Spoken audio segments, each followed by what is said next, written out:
This is AV SuperFriends Off the Rails, an almost regularly scheduled open discussion on audio and video in higher education. We'll sound off about our most brilliant ideas, our dumbest mistakes, and everything in between. And because this conversation will almost certainly go off the rails at some point, we'll end up covering just about everything else. And now, the AV SuperFriends.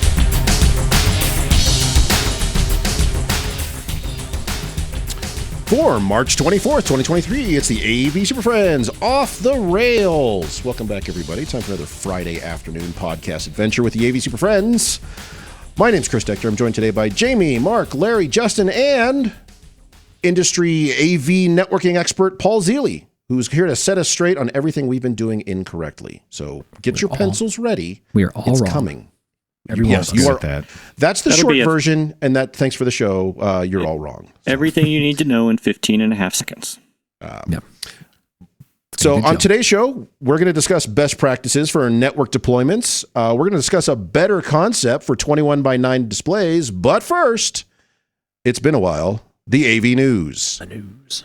And today's news, I don't remember who we can blame for this one. It was Jamie or Mark, one of the two. This comes from AV Network. I think we raced to the bottom on this one. Yeah, it was raced.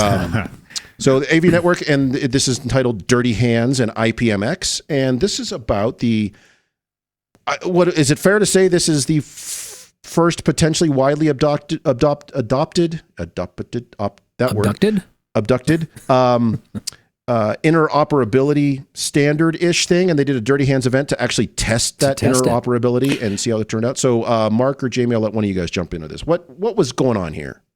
Yeah, I was really intrigued by this. First, the thing that caught me, I was like, oh, IPMX, what's Dirty Hands? And so I clicked on the link. They sucked me in with that. You had to clean your browser history afterwards, didn't you? I did. Do that on a work computer? Yeah. Oh, you shouldn't auto fill in when you type in dirty.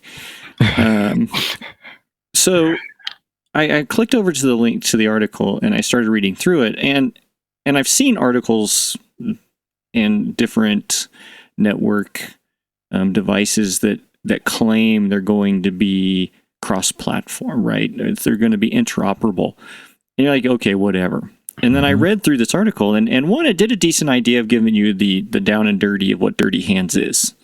And then I was very encouraged. You want to give us a 10-second version on that? That is they do bring in different engineering people that are involved with the different manufacturers, and they essentially plug everybody's crap into everything and say what did work, what did not work, and what do we need to work on. And then they all go back and start cleaning it up, and maybe somebody's did it a little bit better. So it's the way I read the very quick brief on it, it sounded much like a bunch of engineers got together and actually collaborated. And they weren't designing this thing on the back end, because as you can imagine with any standard like this, it's got thousands and thousands of pages of engineering specs that each engineer, as we all know, read them a little bit different. And this was their chance to say, oh, that's not what I thought this meant. And oh, that's not what I thought that meant. And trying to get it together. I was encouraged because I have not seen that level of interoperability testing with some of these other protocols. So I'm going to pick on SDVOE here, but they say, hey, look, this is SDVOE. It's a standard. Everybody uses it, except can you really plug any one of them into any of the other ones and kind of know it'll work? Sometimes. I mean, we've seen that across our industry a lot where they say they will. HDBaseT did the same thing, right? It'll work. Well, at least one of the five different, at least one of the five different things will work. Well, that's their 5-play thing. Yeah. But I was encouraged because maybe, just maybe, this will go. Like this will go further. Mark, is that kind of what you got out of it? You got it. I think it would kind of shine a light on the importance of interoperability, right? And you claim to be interoperable.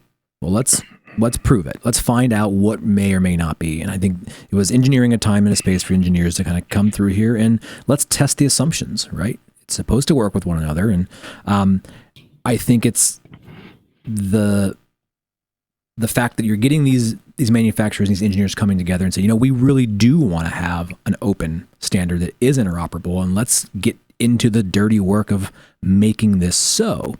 And there's some good kind of highlights in there, like the SMPTE 2110 piece. So it does dig pretty deep into kind of what was going on. And I think we are always talking about, like, where is it? Where is our open standards? When are we going to get to this point where we can choose any of these off-the-shelf options and they will work with one another? I'm not in some gated garden only of AV over IP or whatever it may be, that there is a consortium of folks out there looking to actually make these things play well with one another. I think that's the goal, but I still think it's an uphill battle, because until the big guys agree, like, it doesn't say what manufacturers were at this event, but until we get the usual list of characters that drive the industry, it's going to be a hard sell. It's different from when Dante took over, because Dante had its own following and was established, and then everybody came out, and we've already talked. Dante is not enterprise ready. And so this is kind of changing that whole concept. I like the idea. So let's I'm encouraged by the fact that this is dirty hands. This is the very basics. This is the beginning of interoperability. I'm encouraged by the fact that it's made it this far, right? And that there's an attempt being made. I'm with you, Larry. I am not 100% sold that at the end of the day, in 20 years, IPMX is the H.264 of the whatever. Even that gets screwed up. But I'm not saying that's going to happen, but it is encouraging that to read and they're coming out and they're making sure that the marketing and the press on this says we're trying. Now money's involved, licenses are involved, some corporation is involved, and that'll tends to screw everything up. But for now, I have hope. But it was that. also We're a lot trying to be successful. Trying to be successful in acknowledging that, hey, we have a roadmap, and and here it is. You can go look at that roadmap. Here's what we're trying to verify and trying to get towards, right? We always see these weird, like, this is the new standard, and tomorrow there's a new standard, and the next day after that there's a new standard. And so at least we're trying to put some document out there, and we're following through on it. And it is the AIMS group and the IPMX group. So you can go out there and find those that are actually part of it. There are some big names in this. If you haven't looked at it, I would say definitely go out and look at the IPMX group and the AIMS and find out who the players are, because you'll probably be surprised. Like, oh, I didn't know that so-and-so was sitting in there. So it's definitely worth a little bit of legwork for those that are interested in an open standard that may come soon-ish. No. Maybe, yeah. But it was interesting news. Probably not. We got a new standard anyway. All right. Well, in the interest of wrapping that one up, we got to move on, and we really want to get into our conversation with Paul. So let's take a quick break right here. Hey y'all, I've got this new show I got to tell you about. It's called AVSF Live. That's LIVE exclamation point. First off, all you need to do is go to avsf.live.live, not .com, not .net, but .live. Yes, it's a website, does work. We're going to try out this new live video thing. It's probably going to go over like a hair in a biscuit. You got to check it out. Come to the tweeters and look us up on LinkedIn to find out more information. We'll see y'all soon.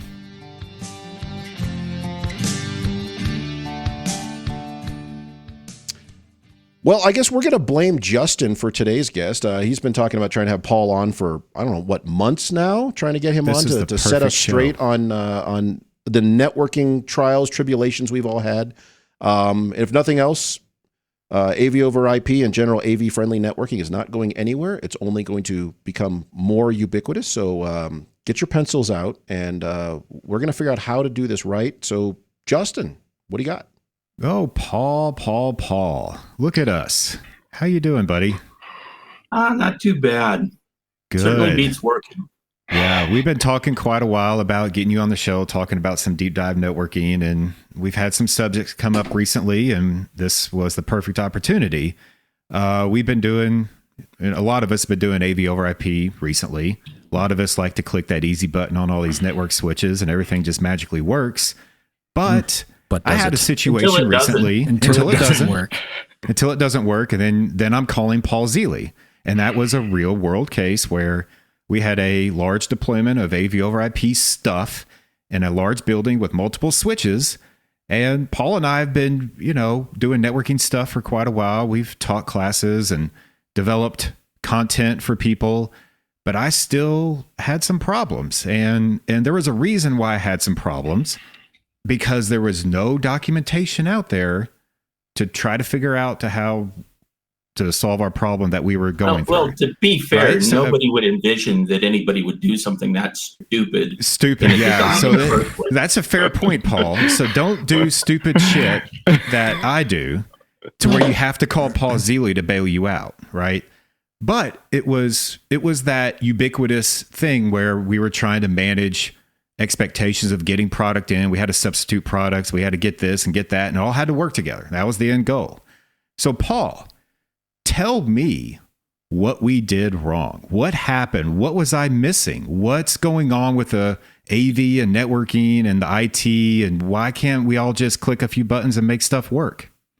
Well, let's go back to your biggest problem in that particular case. And, I feel like I'm at my psychiatrist. No, you know what? I don't actually think you did anything wrong there, but you had a weird little perfect storm of interoperability issues where Correct. you had a network that had QSys and Dante active, and you were mixing in video, and because of the customer and where things had to go, you were going through a lot of switches. Yeah. So essentially, if you'd plugged all of that in on one switch on your bench, you wouldn't have seen any problems. It wasn't until we started to add these micro delays and things having to go uphill and back downhill because of the way that the network automatically sets itself up for the way things are going to be routed, that works it. And in reality, once I looked through it, it was change these three settings and it will work. And it was just fine tuning what places were acting as the IGMP querier, how multicast was forwarding, where your Dante clock sources were, all of those things to kind of tie them together to tighten it in. So, or we could have gone the other way and slopped it and made all your timings 3 seconds on Dante, and everything would have eventually got there and worked, and no one would have noticed. Yeah, and I think Mark's going to jump in, but I think Mark's about to say something similar to we had an IT company there with us too, and they couldn't figure it out. And there's this conflict, and they're having problems, and we're having problems. So Mark, go ahead. I mean, is that kind of what you're seeing as well? Well, sure, but you rattled off a bunch of stuff. You had some acronyms. Yeah. People may have already been like, what in the hell's going on here? So I have an AV over IP dream that exists, and I'll explain to you. I have a dream. You tell me that I drink the Kool-Aid, and am I've been fooled. All of my stuff, my endpoints, my encoders, my decoders, all my stuff sits on my network, and I can communicate directly with all of those things on my enterprise network, and they are interoperable to give me the highest level of granular data I can ever want to have for my organization. Can I do that right now? Because that is sure as hell what the manufacturers lead me to believe. Absolutely, you can, if you think about it and plan what you're doing. They didn't tell me I had to think about it. They said just put it on network and go. Yeah, but what they didn't qualify and tell you is their definition of a network is plug everything into the same switch. Okay. So 90% of documentation that I see from manufacturers only considers the use case of everything is plugged into a single switch and is on a single subnet.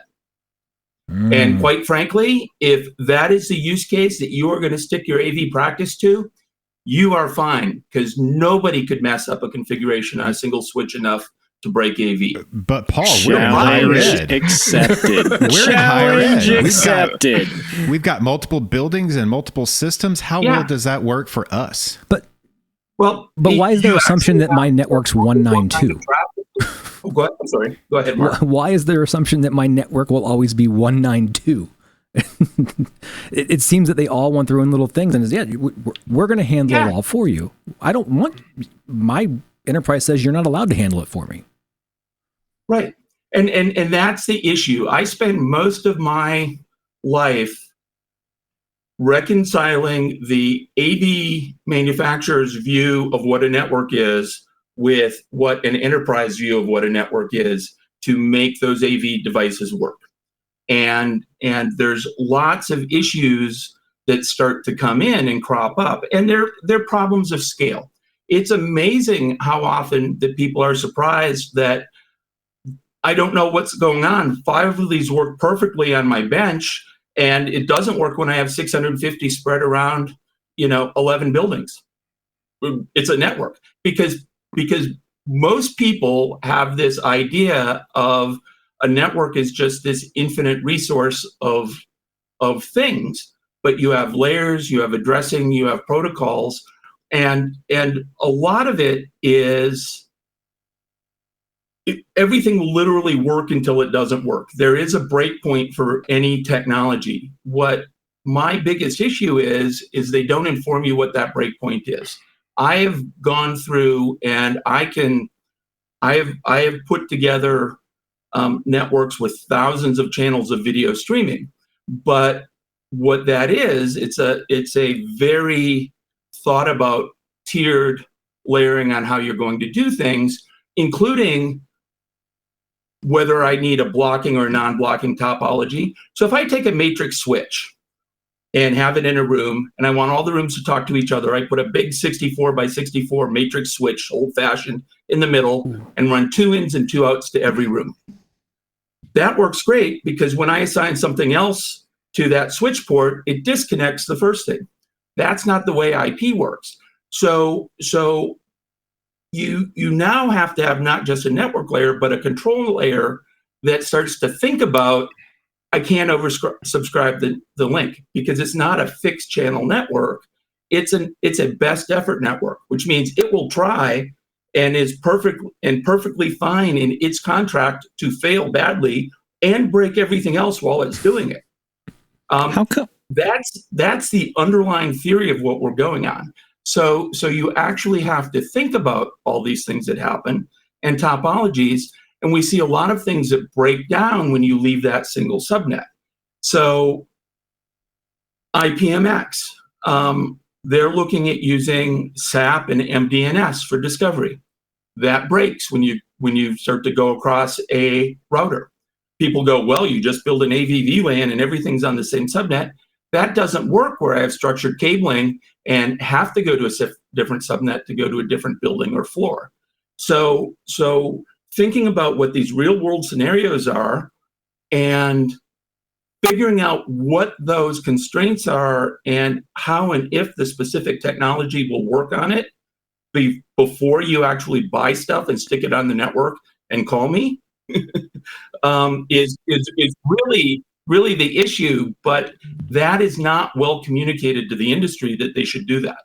Hey, I think that you brought it up earlier is like, sometimes it's a secret sauce.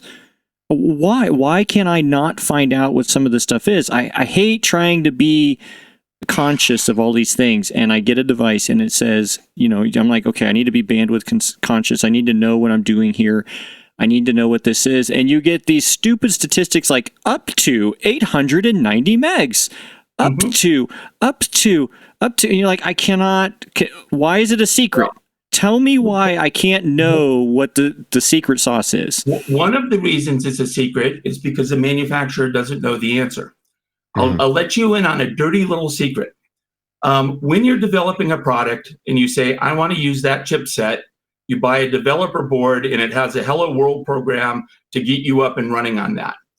An amazing number of products in the AV industry, which is my specialty, but in other things, are essentially running that Hello World with a web interface put on it, and they don't understand underneath what they're doing. I don't know how many times I've had to go back to manufacturers and say, yes, that chipset supports this, you're not just doing it. So even if you have 2 devices that have the exact same chipset, whether or not the manufacturer has exposed it or how they're making those decisions, and did they think about putting things in? Because they're balancing the market of you just plug it in and it works. You don't have to think or know anything about a network with the tunability that might be required at scale. My advocate would be to have a dumb mode and an expert mode and certify people. I don't use a lot of their stuff, and I'm not necessarily a big fan. But one of the things I really love is on the Extron control, they unlock features based on your certification. So there's 3 levels of control certification, and until you get that, and that certification is tied to your IDE, and you cannot use the advanced features unless if they have certified you to use those advanced features. That's a great compromise to be able to go on there. As long as you draw that line that says, hey, here's something that's great. If you're just using one switch, plug it in and everything will magically find itself and work. But if you need this, this, or this, you need to understand more. And whether you piss off the market by saying you can only turn that key on if you've got a certificate, so somebody's taking responsibility for that. So I don't know how it gets solved, but one of the reasons I do so much education and speaking is a long time ago I realized I had to make dumber products or smarter integrators, and I thought making smarter integrators wasn't going to be nearly as hard as it turns out to be. Here you are, been writing a novel trying to do it. Yeah, good luck. So one of the things that even in let's dumb this down into, okay, I have my 24 port network special, right? Mm-hmm. I should just be able to plug things in. And there are things that we've mentioned in here, MDNS and stuff, but these seemingly are standardized understandings across the network world. How come when we implement them, oh my God, they don't talk to each other? Why? Well, because MDNS talks to each other. One of the problems that happens is MDNS has a time to live of one and won't go through a router. So if I'm on 2 different subnets because of the way my building is wired, well, I'm just thinking on that simple switch thing, and it doesn't have to be MDS, but we see this occasionally where in theory, it should just auto discover, or it should pull the DHCP address, or the PoE is something. I mean, these are all understandable standards that they seem to jack up all the damn time. It's like it's never the same. And I don't get it. Is it just AV or is it everybody? It's more AV. I think because they have a less critical audience, and 2, quite frankly, there's a mixed message. Most AV manufacturers, I was working with an AV manufacturer and I was saying, oh, you need to put this in there. And they're like, well, if somebody's not going to use it with my control system, I don't want them to buy that product. I'm like, you're friggin' nuts. You have a 0.1% share of the control world. Why wouldn't you want the entire world to be accessible to this product? But they no, we want a closed architecture space. I'm like, all right, that's fine. Call me when nobody buys it, and then we'll put this feature in later. So what I'm reading and hearing about all this, Paul, is that AV manufacturers are setting us up to be despised by the IT community. Yeah, but you have sort to of true, out, but not true. Is it evil or dumb? There's two possibilities. They've got an evil agenda, or they're just stupid. Couldn't it be both? I go back and forth depending on what time of day it is. Oh, okay. So, this is where I kind of get into the weeds a little bit. Is the manufacturing community, our industry at large, are they doing us any favors? Are they even treating the professionals that work in our industry as if they are the professionals in the IT industry in which they've now woke up and found themselves working within? Because I would say no, they are not. And I agree they are not, but you're giving them a lot of credit to believe that they're professionals in the AV industry. I worked for Harman Professional, AMX into Harman Professional for 5 years. For 4 years and 6 months of that, I was the only CTSD in the entire company of Harman. Okay. There is not a lot of back and forth between people who actually understand how the world is. I would get in fights with the product developers and said, you can't hardwire that cable to that microphone because it's not supportable, and people will kill you if they have to pull from the table to the wall. And they said, why? I said, I don't know why, but wire gets pulled wall to table, not table to wall. You go the other way, you're sinking this product. But in that same regard, like I seem to see a lot of deployment of network topology in a myriad of different manufacturers that are all designed fundamentally for the easy button. It's going to self-discover. It's going to do all this stuff. It's going to make your life easier. We'll take care of all that networking stuff for you. But that in its very nature makes it so it doesn't play correctly on my enterprise network. And that is true. And that why is the industry continuing to proliferate that vantage point that I don't have an IT professional within my house to manage those things? Because they do not realize there's such thing as an IT professional. That, once again, found out as I moved in, you can get a master's degree in computer science without taking a networking course. You do not have to know anything about networks. It is amazing how little, and to get them to basically work. And to work in the lab where I've got one switch and it all works, and that's fine. I've passed my unit test. I'm going to ship this product, because they are not even considering that there is a use case beyond the single switch when they're developing these things.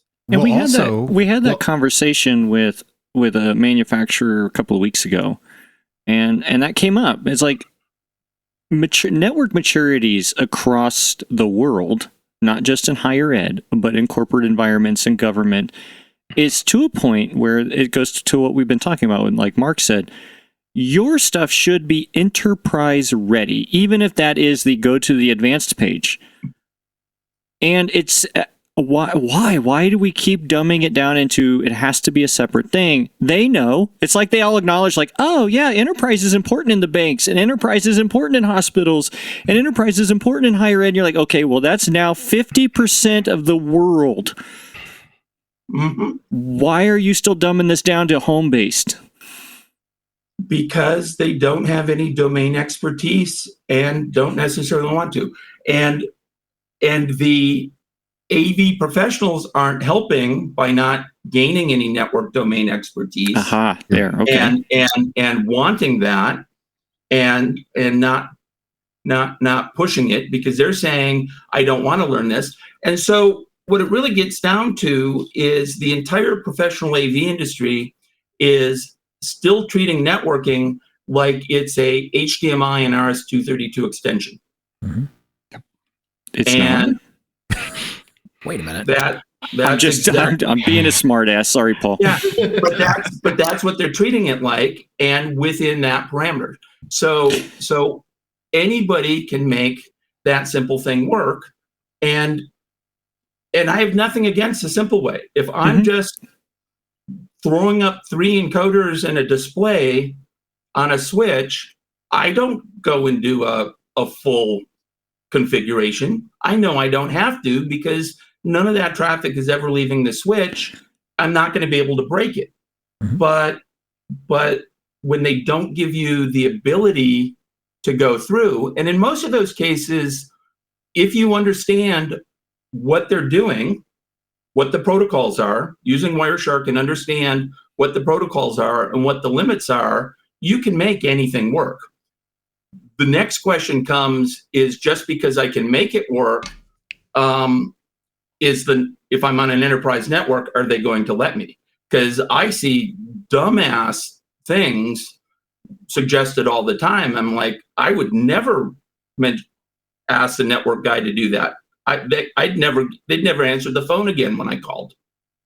So because it's not an acceptable technical practice. Yes, it would technically make your device work, but it's not an acceptable way for something to run on a mission critical enterprise network.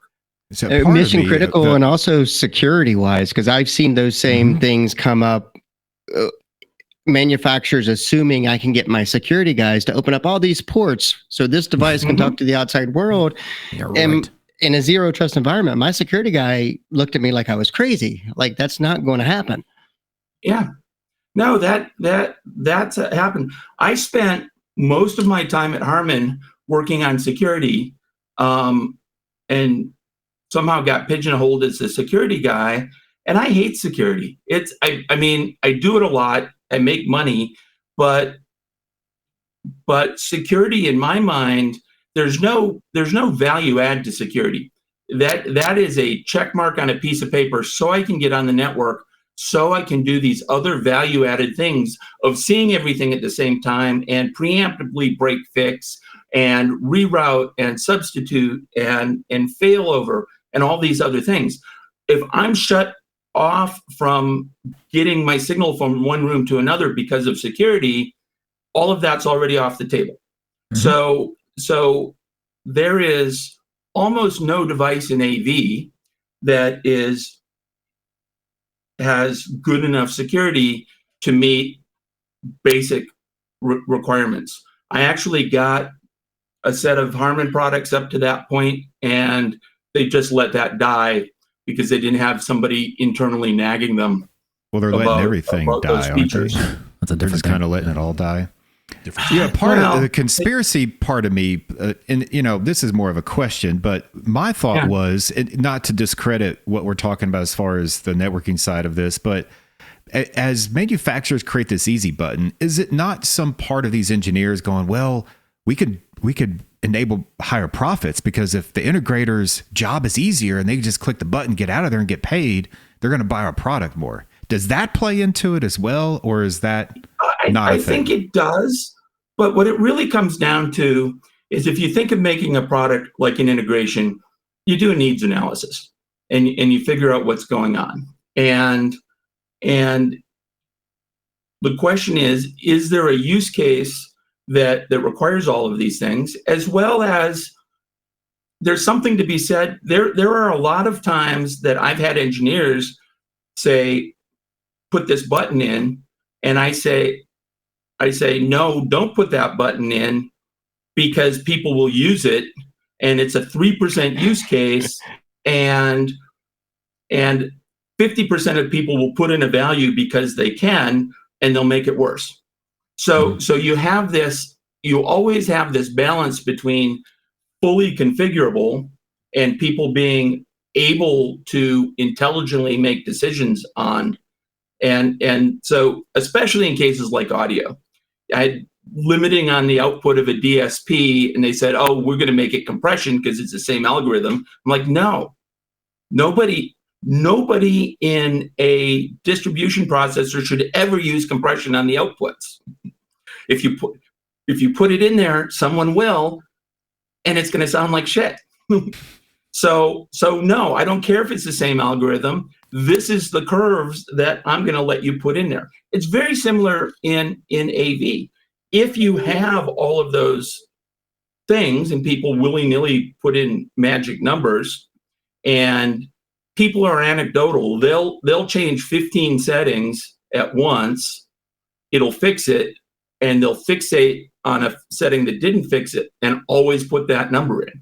It's human nature of confirmation bias and anchoring and all of these things to do it. So it's a hard problem. The right answer for better or worse is put on your big boy pants and learn the technology to the level of the integrations you're working in so that you can properly configure to that level. I want to ask you, manufacturers aren't helping in that effort. That thing. Yeah, no, that's exactly where I wanted to go with my next question anyway, is, we spend a lot of time talking about why it's broken, blah, blah, blah, blah, blah, blah, right? What, as AV integrators ourselves, as such in our market. What are if you could pick like the top 2 things that we should focus on to start that learning curve? There's a ton to learn. Where should I start to learn enough about networking to make this more successful, and maybe be able to intelligently go back to my manufacturers or whoever and say, dude, would you just do this and speak smartly? Okay, so if I see where I see problems that happen most, it's not understanding how devices work on the layer 2-3 boundary. So if it's in the same subnet or different subnets, because there are a lot of really fast, cheap, and easy protocols that were developed for the home network so that mom doesn't have to figure out how to configure her printer. It just magically finds the printer and does it. And it's perfect. That's how I have my mother set up. Something changes, everything magically finds her printer. I don't have to go there and change a configuration setting someplace because something has changed in her network or she's added a device or something. But that is not necessarily great in an enterprise environment, and they don't typically scale across the layer 2-3 boundary. So we're up against another industry standard that you in the education fields are painfully aware of, and that is the way networking is aligned to the structured cable industry. The way they chose to run the wires when they built the building has a lot to do with what the network architecture you have to live on is happening. You can't get I'm willing to bet that in most cases you can't get a VLAN that extends into 2 buildings. Yeah, that's difficult. I mean, for me, you could, but you're putting in a change order and arguing and everything else because they've aligned the way the network's built, which works for everything else, against the way that structured cabling works and the entire industry. And this gets us into another issue that happens with trying to educate AV and IT is the network world is got the 80-20 rule or the 95-5 rule that happens. And as soon as you put real-time audio and video on a network, you're in the 2% use case. So I've spent a lot of time. I'm a decent network guy. In the AV world, I pass as an expert because it's an incredibly low bar. But I have never been a full-time network and network design guy doing these big enterprise networks. I've done journeyman level certifications, but over and over, I've gone in with IT heavyweights, CCIEs. CCIE, you pretty much got to give up your life for 5 years to get that certification. And I'm teaching them how to do these multicast and these QoS things because they have never in their career run across a use case that required that skill set. Mm-hmm. So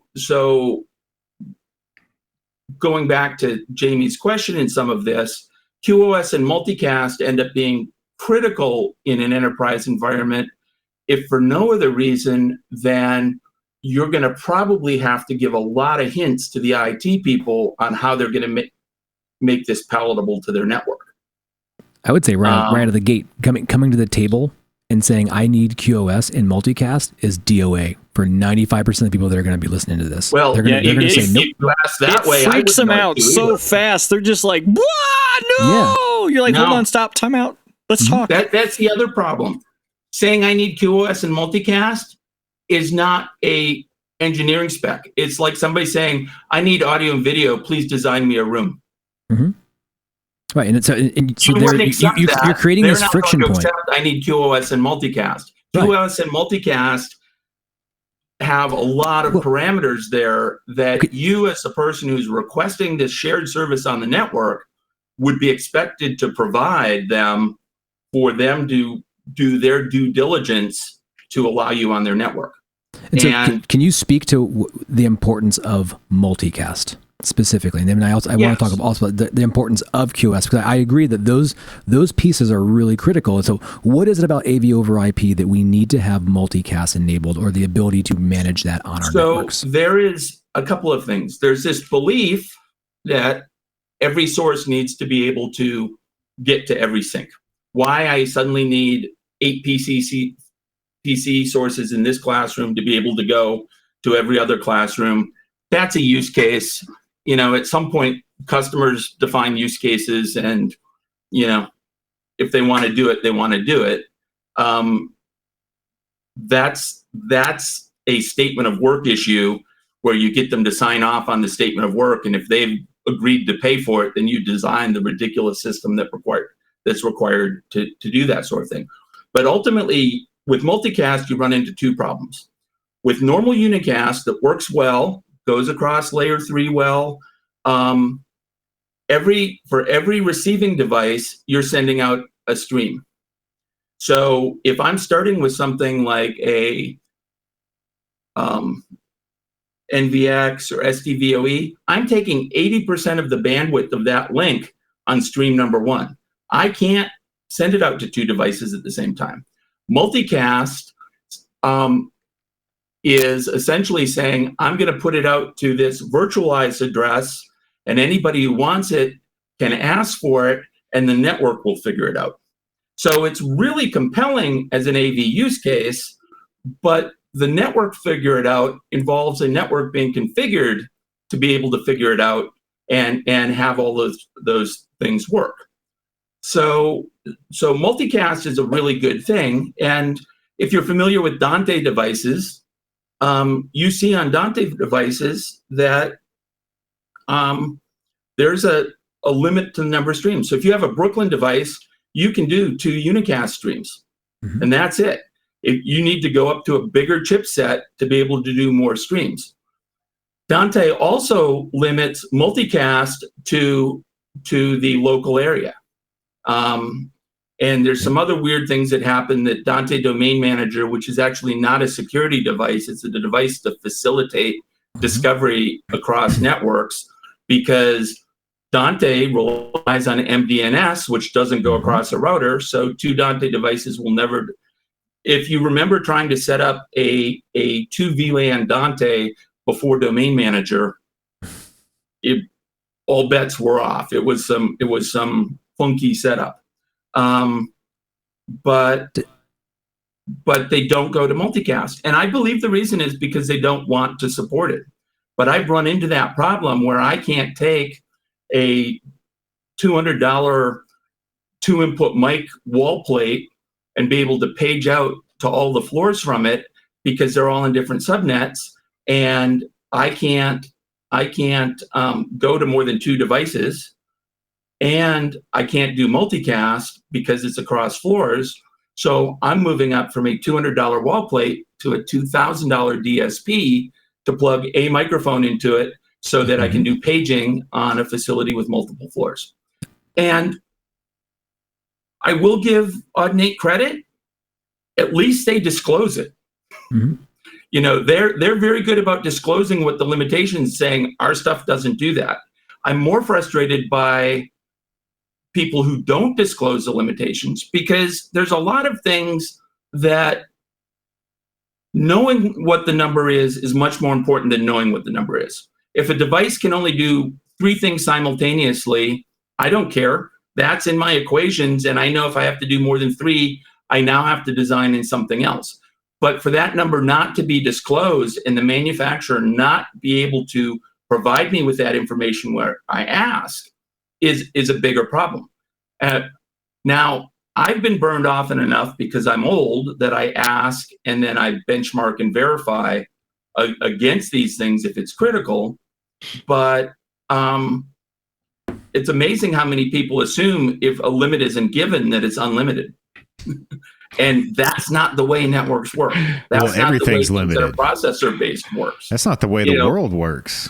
Yeah, but you have an industry that had implicit limits because they were using physical matrix switching, and we're given this world where nobody was was imposing a physical limit. So they somehow assumed there was no limit, and they get into trouble.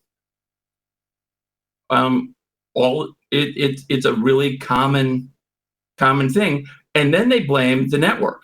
I get called in occasionally, usually for manufacturers now, but in different things, where I'm the last technical person who gets to touch the system before the lawyers get involved.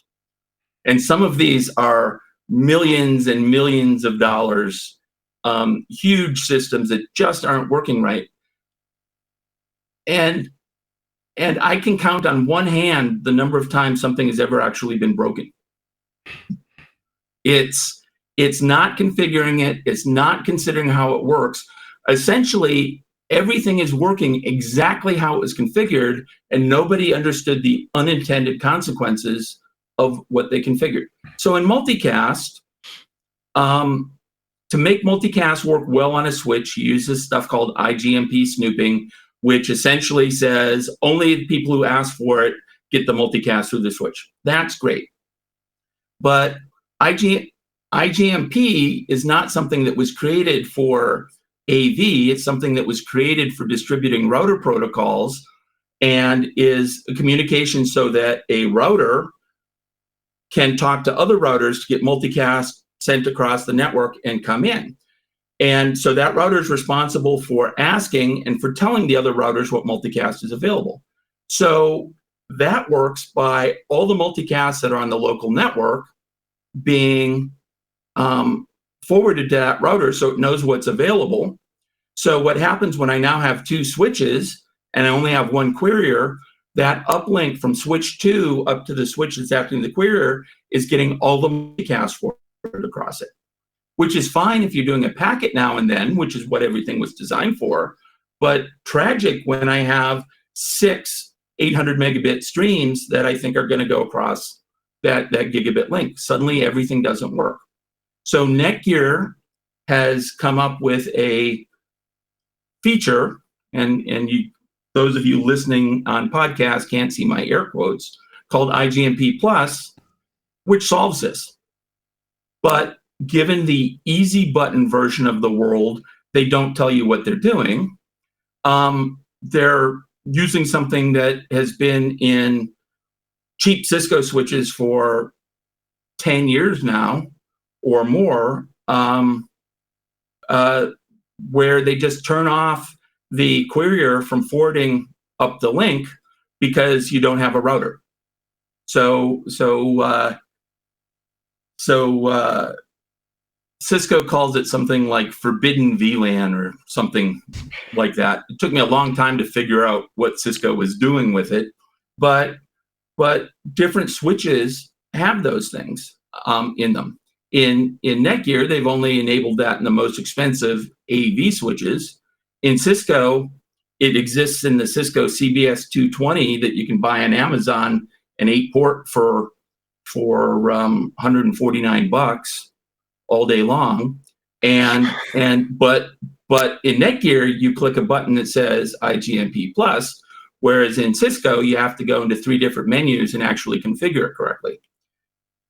And that's that time balance versus cost balance, right? I mean, if everybody knew how to do that, well, we could spend $150 instead of $1,000 or whatever it is to buy this switch. But by buying the more expensive switch, like what's more valuable these days for everybody? Is it time or money? Depends on how many switches you're buying. Right. I call it a stupid tax. Exactly. I'll come configure your switches for $800 a piece and let you buy the cheap ones. There you go. So that's why I keep calling Paul. You got 10 switches. I'll pick up airfare because it takes me 20 minutes to configure a 24-port Cisco switch. It's so you can do all of those things, but then you say, why didn't Cisco tell you? It's because Cisco doesn't care. The entire switch budget for the AV industry is a rounding error to Cisco. And if anybody's listening and knows who it is, because I can't find it, Paul Depperschmidt, who was the market manager for the AV market, retired 4 years ago, and I don't think they put anybody in charge of AV. there's just nobody pointed at the pro AV market from Cisco. And I'll sign up for a shoe deal overnight with Cisco and write the manuals that the AV industry needs to know. But I can't even find anybody at Cisco who knows an AV department exists. And I think that's another good point that you brought up, Paul, is that we sometimes forget how small our industry is comparing those other industries like the car industry or the networking, enterprise type industry and all these things. It's not very. If as an industry we had any power, we wouldn't have to deal with the HDMI connector. Exactly, but we don't. So we follow the consumer industry. So we're not a large industry at all. We're not driving any of these things. We are coattailing on standards and practices of an industry which just dwarfs ours, and because of that, we have to be a good citizen. We don't have a right to go into Citibank and demand that they change their policy to make our stuff work right. And I've had cases where consultants that we told weren't going to work spec'd it that way anyway because they thought that's the way it should work, and tried to bully giant customers into just flattening out their networks so the AV worked right. Paul, I don't believe you. Consultants would never do that. Oh man, that's a whole nother. So Paul, I don't know. We've been talking about the education part of this and manufacturers and things. Now, it's my understanding that you're doing your part, not only coming on our show here, right, but you also have this other thing going where for people that want to dig into it further can. Tell me a little bit about that. So I've got a bunch of things going. Avixa has a course called NAVS, Networked AV Systems, which I am the primary author on. And if I teach it, I don't necessarily use all of Avixa's slides because it's amazing how often these things change as being not important and important. So for instance, quality of service, which is really nothing but a way to say this traffic is more important, so make sure it doesn't get lost and it gets there first. So throw away the emails and make sure the audio gets through or the timing gets through or these things that are important. And you configure the network and it looks at those packets and it lets them jump the line and get there faster, which starts to matter if you're going through a big network or there's lots of traffic spikes. You're mixing audio and video. You don't want that audio to jitter all over the place because I've got video traffic on the network. It's getting congested. But that was really important in the days when we were starting to do video conferencing across corporate networks between places. Then it became not important because the way it was implemented changed and was handled by the network. And now it's important again because people are mixing things like Dante and QSYS and AES67 with video in the same product. And I don't know who would do that. They're idiots. And hosing the audio if you don't set up QoS correctly. So I went from teaching it to saying, don't worry about it, to because bandwidth is infinite and free. Because when we were teaching it, it's like, oh, we've got a T1 between these two sites. How do we keep our video from dropping? But now it's important for things like audio synchronization and timing. And if I had written a class on acoustics in 1980, 95% of those slides would still be relevant.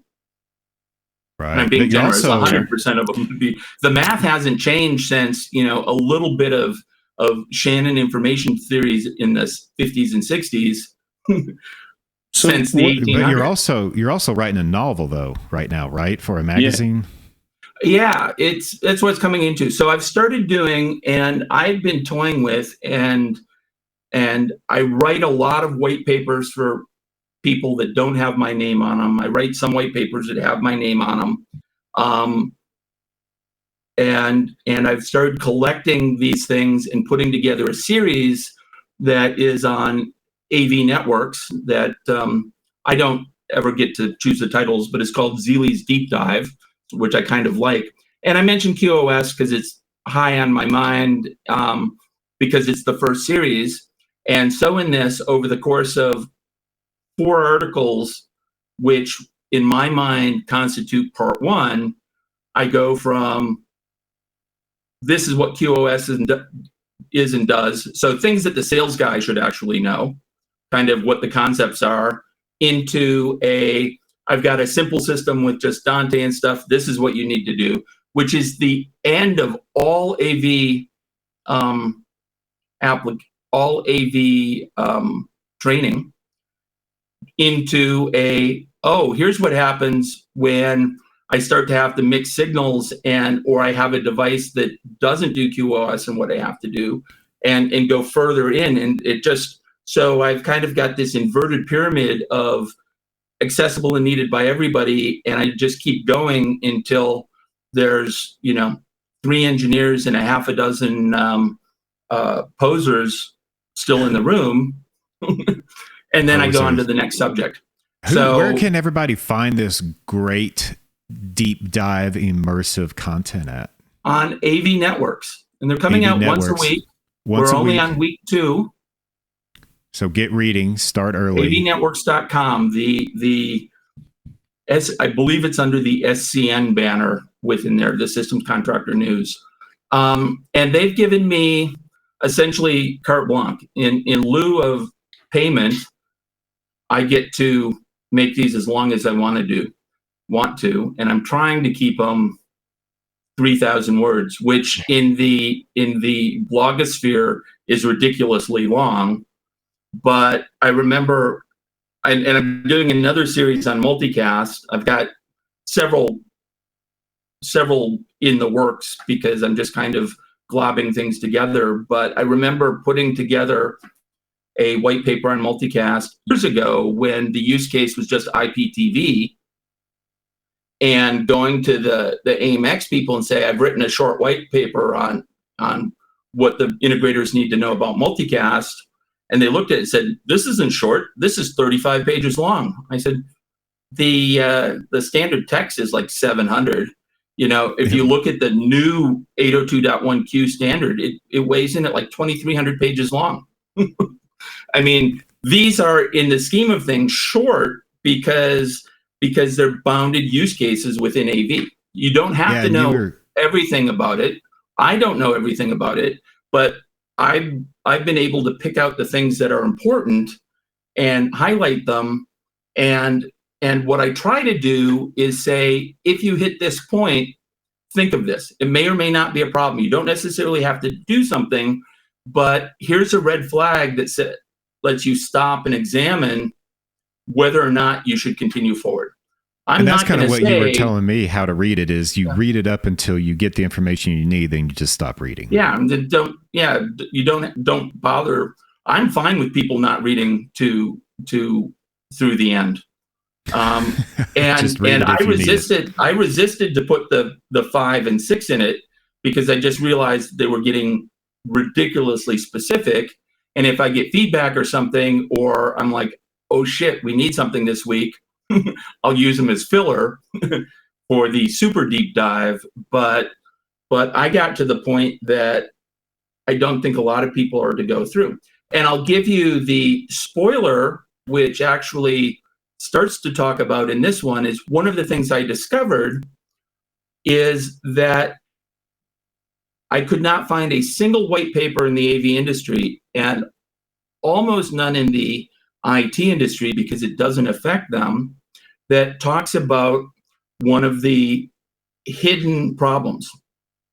So when I have this whole idea of this gets to be ahead of this, it uses this idea of queues and says, okay, we're going to let you have 8, we're going to let you have 4, let you have 2, let you have 1, and we're going to go around. And that's called weighted round robin. And some manufacturers, nobody in the AV industry almost tells you what those weights are. But it gets even worse because you make this assumption of bandwidth because they talk about it in bandwidth, but it's weighted round robin. The protocol actually counts packets. The problem comes when I have multiple Dante channels, because Dante prefers unicast, and Dante packets for a standard 4-channel is 248 bytes. A video packet is going to be 1,500 bytes, or in the case of these things that request jumbo frames, 9,000 bytes. So I've been documenting where I have 80 to 200 times as many Dante packets as I have video packets. And when I start to put stressors on the QoS, I'm losing 30% of my audio before I lose any video. So looking at those things, and my immediate reaction, as if when I started looking into how some of the manufacturers pre-configure, they're already doing it, is Dante audio, if you're serious about QoS, automatically gets set to a strict queue, meaning anything that comes in goes out, because you can't count on the weightings to properly prioritize audio, because audio is much more damaged by packet loss than video, and the weighting differences are so huge in our application when you start to mix audio and video that it causes problems. And even if you're not oversubscribing the network, video is very bursty. If I'm using H.264, depending on the group of picture size, the way it's encoded, every 30 frames or 15 frames, it sends an entire frame. So if you look at the plots, you see, I just looked at one the other day, it going a 10 megabit per second H.264. If I average it out over a second, it was a nice flat 10 megabits per second. But when I brought it down to 10 milliseconds, for 10 milliseconds at a time, sometimes 2 in a row, it was putting out 80 megabits per second for a little bit, which is enough to start to throw off the clock. So these sorts of things, as you start to add them up, cause problems. And that's where you start to have the issues of scale, and understanding how to look at them and what's going to happen within the application becomes important.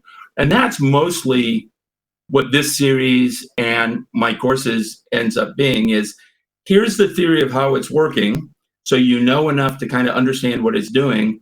Now here's how it applies, and how this ridiculous amount of data we're throwing at it breaks the network, and how we can get around the fact that it breaks the network.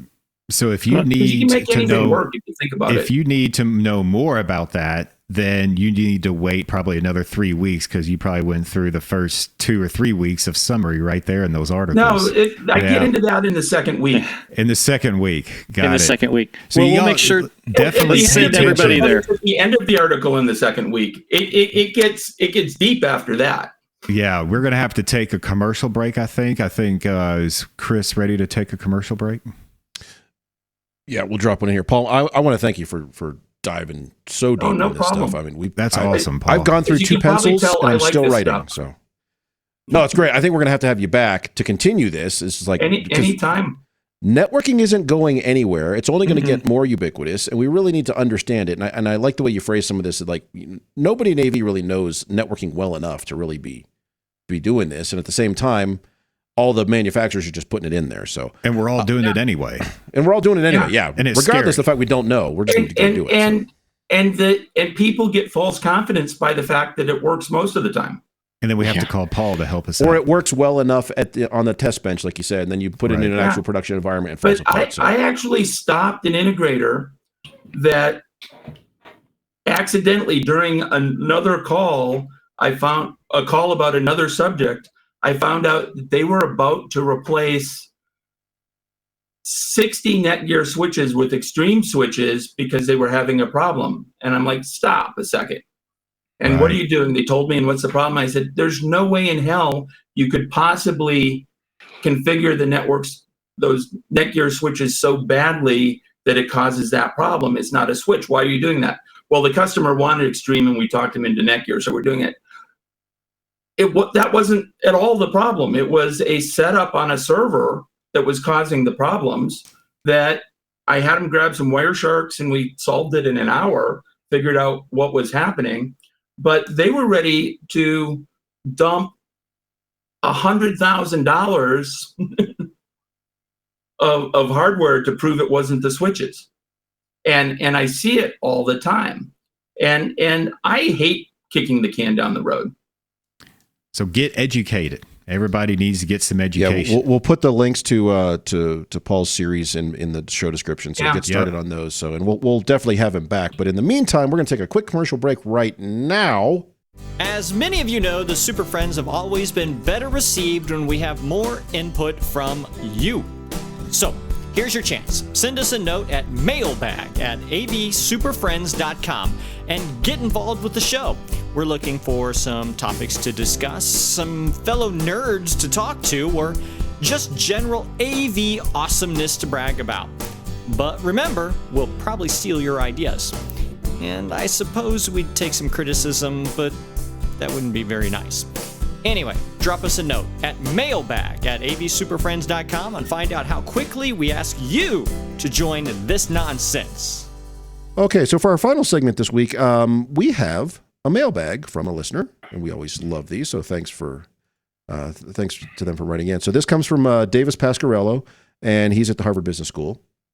And Davis writes in and says, hey, well, that's me. He says, I've heard the podcast deride 21 by 9 displays for BYOD installations, and the criticisms aren't wrong. Correct.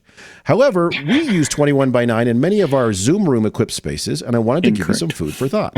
No, actually, where he goes here is interesting. I like this. Yeah. Instead of using a small conference room matrix, we use a compact windowing processor. And instead of switching inputs, we're switching presets. For single source applications like BYOD laptops, we have the laptop center screen, but when we're hosting a Zoom room call, we're showing up to 3 windows on the 21 by 9 utilizing the extra real estate.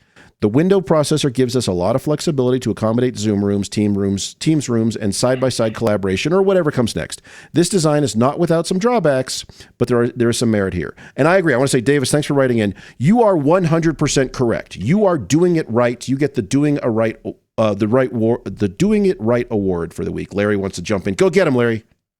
He's doing it right as long as everything is sized appropriately for those 3 windows. I mean, if you have 3 windows, that doesn't change the math. Your screen has to be big enough to adequately see all 3 windows. And also, he's doing it right if you have that much money for your Zoom rooms. Our Zoom rooms are... Well, honestly, Justin, a basic windowing processor...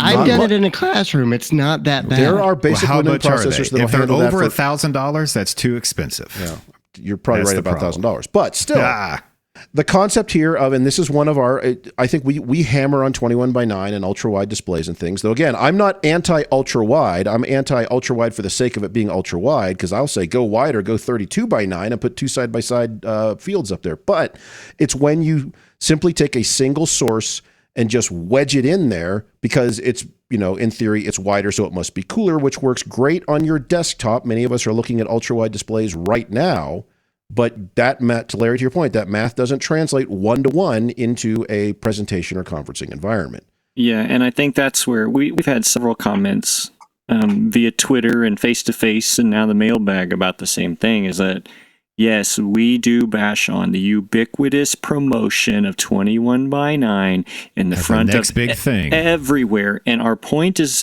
not that 21 by 9 doesn't have a place. Canvassing, digital canvassing is awesome.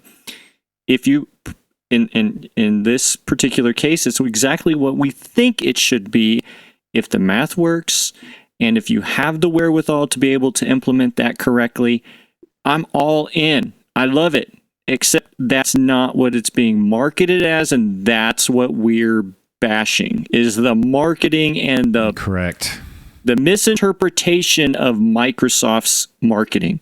That's what we're bashing on, not necessarily that it's not legit. Yeah, I think people are just wanting to throw this in a room and they think it looks cool. It's like, this is the next classroom. This is the future classroom. Look at all these windows. Look at all this cool stuff. You can see people and content, blah, blah, blah. And then in reality, it doesn't really work in most classrooms. And they're okay with scaled resolutions with less than ideal pixel count. So Jamie, I'll just put in, to paraphrase the guy that I used to work for, and I'll leave him nameless. When I used to argue against those things, he'd say, Paul, you're confusing buying with using. I don't care if they use it. I just wanted to buy it. Oh, man. And that's the problem.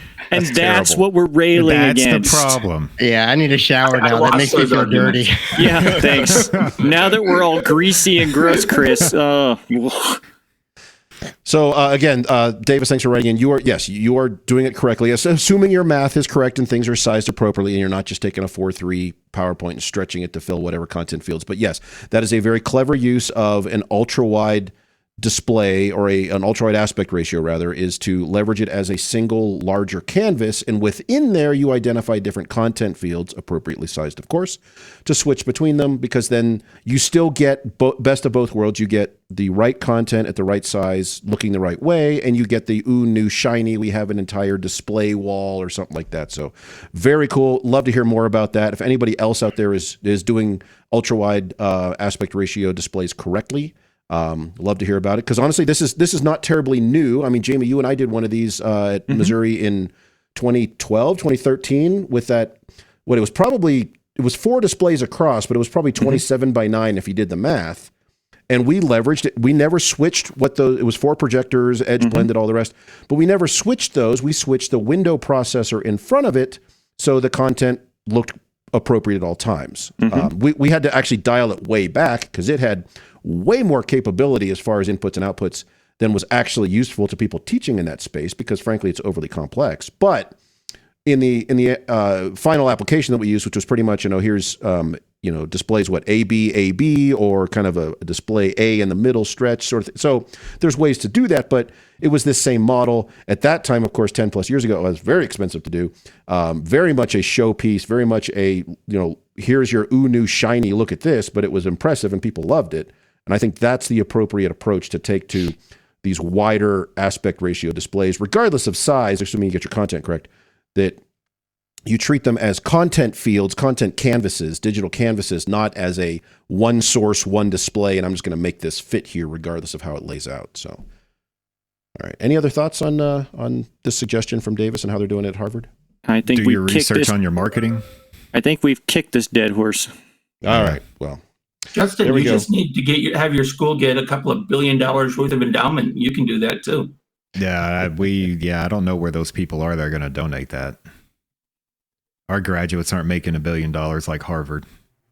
Well, I don't think everyone's doing that. They're just putting their funds where they want it for. And maybe he only has one of these. I don't know. I don't think he has a ton of these spaces.